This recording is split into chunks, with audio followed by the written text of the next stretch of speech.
El Señor esté con ustedes. Lectura del Santo Evangelio según San Marcos.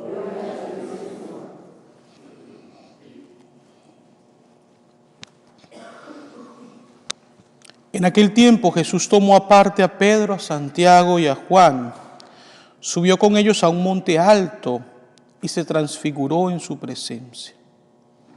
Sus vestiduras se pusieron esplendorosamente blancas, con una blancura que nadie podía lograr sobre la tierra. Después se le aparecieron Elías y Moisés, conversando con Jesús. Entonces Pedro le dijo a Jesús: Maestro, qué a gusto estamos aquí. Hagamos 3 chozas, una para ti, otra para Moisés y otra para Elías. En realidad no sabía lo que decía porque estaban asustados. Se formó entonces una nube que los cubrió con su sombra, y de esta nube salió una voz que decía: Este es mi Hijo amado, escúchenlo. En ese momento miraron alrededor y no vieron a nadie sino a Jesús, que estaba solo con ellos. Cuando bajaban de la montaña, Jesús les mandó que no contaran a nadie lo que habían visto, hasta que el Hijo del Hombre resucitara de entre los muertos. Ellos guardaron esto en secreto, pero discutían entre sí qué querría decir eso de resucitar de entre los muertos. Le preguntaron a Jesús: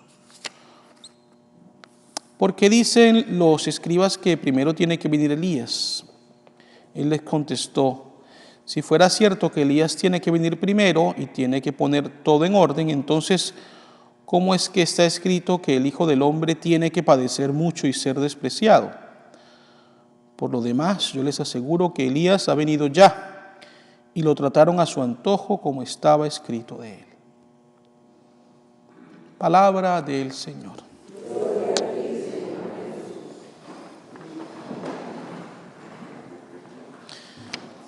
Con cierta frecuencia he escuchado personas que, bien sea en la confesión o en una dirección espiritual, me llegan a decir: Padre, soy una persona de poca fe.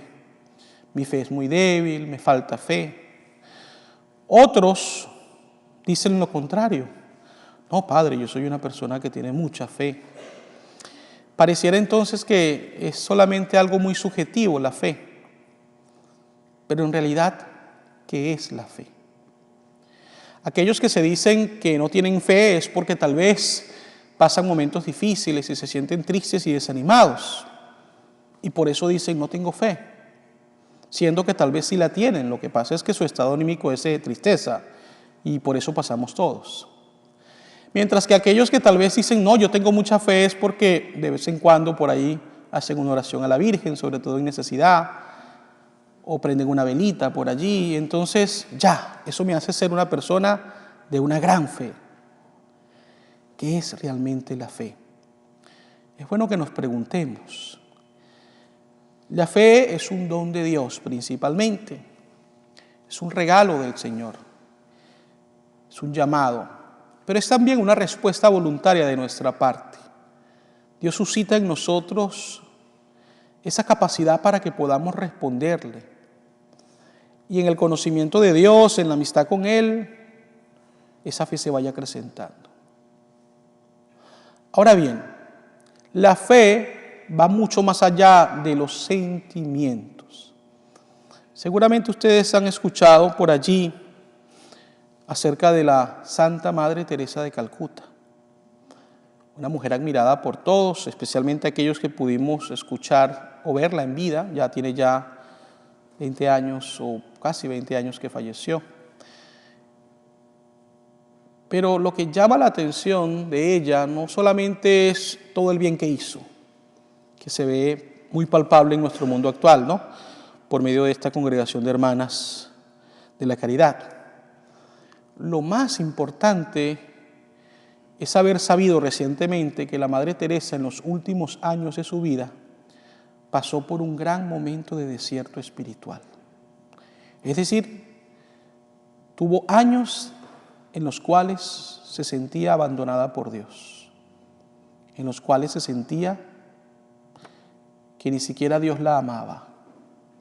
Pero fíjense, no por eso ya dejó de hacer lo que sabía tenía que hacer. Por eso les decía que el sentimiento no es un buen signo de que tenemos fe o no tenemos fe. Va mucho más allá. Vamos a poner un ejemplo con el amor. Si bien es cierto, muchas veces los padres aquí presentes desean abrazar a sus hijos y mimarlos y acariciarlos porque los aman, y esto es un gesto de amor, el amor no solamente se reduce a eso. Cuando un padre o una madre se levanta en la mañana a hacerle de comer al hijo, o se levanta en la mañana a ir a trabajar, o disciplina al hijo a pesar de que el hijo se moleste, lo corrige, esos también son gestos de amor. Es decir, el amor se manifiesta en una gama muy variada de acciones, no solamente de sentimientos. Es por eso, queridos hermanos y hermanas, que la fe de la misma manera se manifiesta en una gama muy diversa. Y yo creo que la fe verdadera o más profunda es aquella que nos invita a perseverar en medio del dolor, de la prueba, del sufrimiento, cuando nos sentimos abandonados por Dios. De eso nos habla pues esta primera lectura de la carta a los Hebreos. Mientras que el Evangelio también nos presenta un momento de fe en la vida de estos discípulos que acompañaban a Jesús, Pedro, Santiago y Juan. Hemos venido escuchando estos días pasajes del Evangelio en los cuales Jesús primero le pregunta a sus discípulos: ¿quién dice la gente que soy yo? Y Pedro dice: tú eres... cuando él les pregunta quién dice la gente que soy yo, ellos dan varios nombres, pero cuando el Señor pregunta: ¿y ustedes quién dicen que soy yo? Pedro dice: tú eres el Mesías, el Cristo, el Hijo del Dios vivo. Ayer en el Evangelio, que es continuación de lo que leíamos hace 2 días atrás, Jesús nos invita a cargar nuestra cruz y a renunciar a nosotros mismos y seguirle.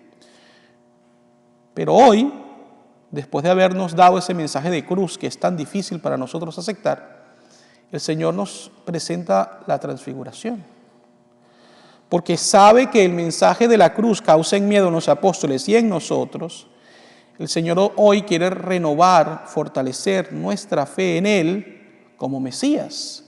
Y por eso se transfigura, para animarnos a creer en Él, a no dejarnos caer en el desánimo, en la tristeza. El Señor muestra pues así todo su poder para que nosotros también deseemos serle fieles, aunque esto pueda acarrearnos mucho dolor y mucho sufrimiento, pero que eventualmente alcancemos el cielo que Él nos promete. Siempre me enfoco muchísimo en la actitud de Pedro, ¿no? Que viendo esto tan hermoso que sucedía, la transfiguración, le dice a Jesús: vamos a hacer 3 chozas y nos quedamos aquí. Esto pasa frecuentemente cuando estamos en estos momentos de consolación espiritual y todo parece muy bonito y nos sentimos amados por Dios y fortalecidos por Él, que no queremos que esos momentos se acaben. Pero realmente van a acabarse, porque no todo en la vida del cristiano puede ser transfiguración. También tiene que haber momentos de cruz para poder resucitar. Y es por eso que Jesús los invita a bajar del monte Tabor, para que ellos continúen su misión, que terminará entonces precisamente en confesar su fe por medio de la muerte, derramar su sangre para alcanzar la salvación y la santificación de la iglesia. Es difícil para muchos de nosotros pensar en la cruz, pensar en el dolor,